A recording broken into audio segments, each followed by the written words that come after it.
lekin to'y bo'lib qiz u uyga tushgandan keyin butunlay boshqa sahnalar ko'rina boshlaydi.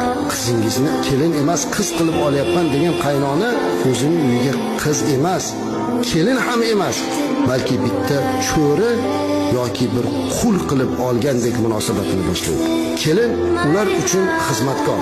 Hamma narsaga ulg'ish kerak. Ertalabdan kechgacha qaynota, qaynonaning xizmati, qaynisingli bo'lsa, u ikkinchi qaynona. Uni zahar tillariga chidashligi kerak. Uni dashnomlarini qabul qilishligi kerak.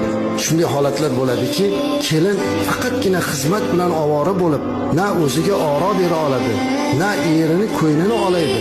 Faqatgina bir narsa, qaynonamdan gap eshitmasam bo'ldi degan tasavvur bilan yashaydi. Alal oqibat muhtaram kuyov to'ramizning ko'ziga kelinimiz sekin xunuk ko'rina boshlaydi. Ko'ngli boshqa jozibador, kelganda yasanib kutib oladiganlarni xumsab qoladi. Bunga qaynona sabab.